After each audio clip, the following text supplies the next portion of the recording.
ওম শান্তি। আজকের আলোচনার বিষয়বস্তু হলো বিকে 7 ডেজ কোর্সের পার্ট 27।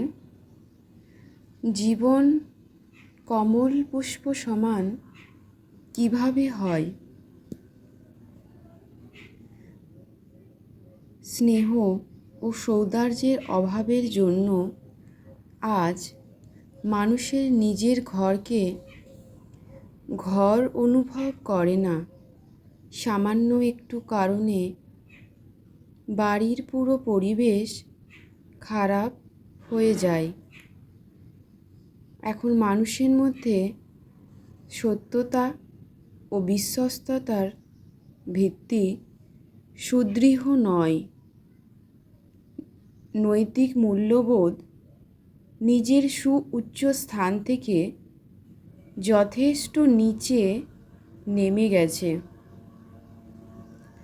অফিস, আদালত, ব্যবসা বাণিজ্য, দোকানপাট, হোটেল, রেস্টুরেন্ট, যেখানেই হোক সর্বত্রই পরস্পর সুসম্পর্ক বজায় রাখা, নিজেকে আচার ব্যবহারে খাপ খাইয়ে নেওয়া এবং মিলেমিশে চলার প্রয়োজন হয়। নিজের অবস্থা নির্দোষ ও তার ভারসাম্য ঠিক রাখার জন্য প্রতি ব্যক্তিকে তার মনোবল জমা করার প্রয়োজন। এই জন্য যোগ, ঈশ্বর স্মরণ প্রভূত সহায়ক হতে পারে। যে ব্যক্তি ব্রহ্মকুমার, ব্রহ্মকুমারী, সে অন্যকেও শান্তির পথ দেখায়। সেবা ধর্মকে নিজের কর্তব্য মনে করে। ব্রহ্মকুমার জনে জনে এই সন্দেশ দান করছে যে শান্তি পবিত্র জীবনের অনিবার্য ফল। পবিত্রতা ও শান্তির জন্য পরমপিতা পরমাত্মার পরিচয় তথা তার সহিত মনের সম্বন্ধ স্থাপন করা প্রয়োজন। অতএব সে ব্রহ্মকুমার অপরকে রাজযোগ কেন্দ্রে অথবা ঈশ্বরীয় মনন চিন্তন কেন্দ্রে যাবার জন্য আমন্ত্রণ জানায়। সেখানে তাকে রাজযোগের অভ্যাস কিভাবে করতে হয় এবং জীবন কমল পুষ্প সমান কিভাবে করা যায়, এই কলাই শেখানো হয়। এই জ্ঞান ও যোগ শেখার ফলে যে কোনো স্থানে কর্মরত অবস্থায়ও মানুষ শান্তির সাগর পরমাত্মার সঙ্গে নিজের সম্বন্ধ স্থাপন করতে পারে এবং এসব করার শ্রেষ্ঠ পরিণাম হলো সারা সংসার স্নেহময়, প্রেমপ্রীতি ও শান্তির সূত্রে গাঁথা হয়ে যায়। তারা সকলেই সেই পরিবেশে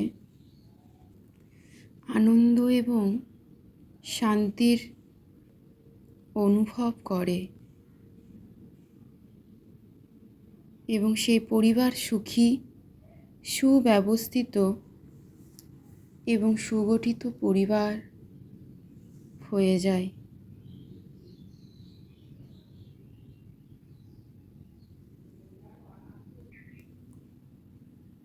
দিব্য জ্ঞান দ্বারা মানুষ বিকার ত্যাগ করে এবং গুণ ধারণ করে নেয়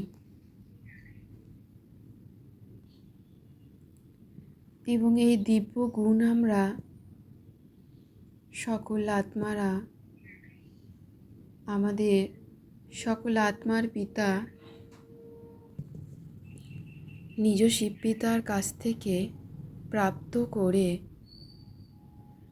বাবার শ্রীমতে চলে রাজযোগের দ্বারা সকল দৈবগুণ ধারণ করে নিই। এই জন্য যে মনোবলের প্রয়োজন, সেই মনোবল আমরা মানুষেরা রাজযোগের দ্বারা প্রাপ্ত করব। এরূপে মানুষ নিজের জীবন কমল পুষ্পের সমান পরিবর্তন করার যোগ্য হয়ে যায়।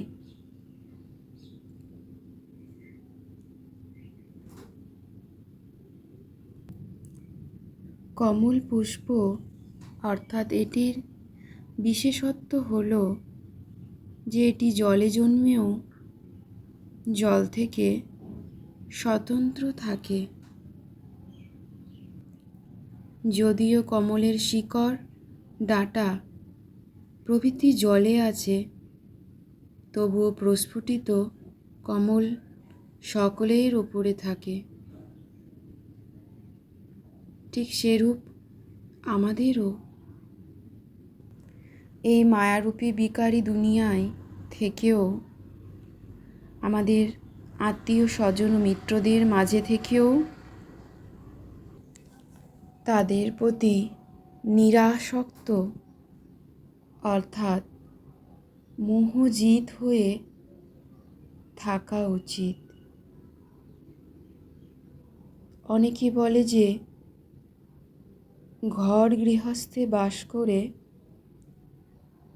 এরকম হওয়া অসম্ভব, কিন্তু আমরা দেখতে পাই যে হাসপাতালে নার্স অনেক বাচ্চাদের দেখাশোনা করা সত্ত্বেও তাদের থেকে মোহরহিত হয়ে থাকে।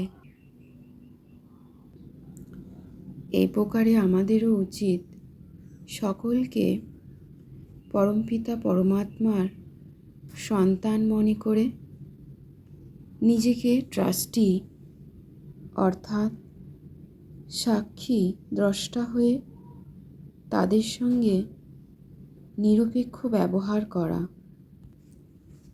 অর্থাৎ আমাদের আশেপাশে থাকা অন্য সকল আত্মার ব্যবহার, কর্ম, আচার আচরণ আমাদের প্রতি যেমনই হোক, আমাদের তাদের প্রতি কোনো খারাপ প্রতিক্রিয়া আমরা করব না।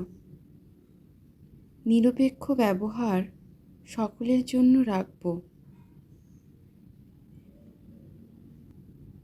অর্থাৎ এই 5 তত্ত্বরূপী দেহের মধ্যে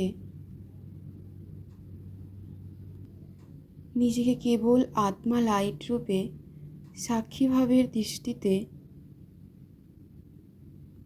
সর্বদাই স্থিত হয়ে থাকব। সর্বদাই নিজেকে কেবল এক আত্মাবিন্দু লাইট রূপে অনুভব করব। এর দ্বারা সহজেই আমরা সর্বপাপ থেকে মুক্ত হয়ে, সর্ববিকার থেকে মুক্ত হয়ে আত্মিক স্থিতিতে স্থিত হয়ে পরমপিতা পরমাত্মার আশীর্বাদ, সুখ, সমৃদ্ধি ও অপার খাজানা প্রাপ্ত করতে পারব ও স্বয়ং সুখী হয়ে অন্যকেও সুখী করতে পারব। একজন বিচারক জাজ খুশি অথবা বিষাদের রায়দান করে কিন্তু সে কখনো নিজে তার প্রভাবে প্রভাবিত হয় না।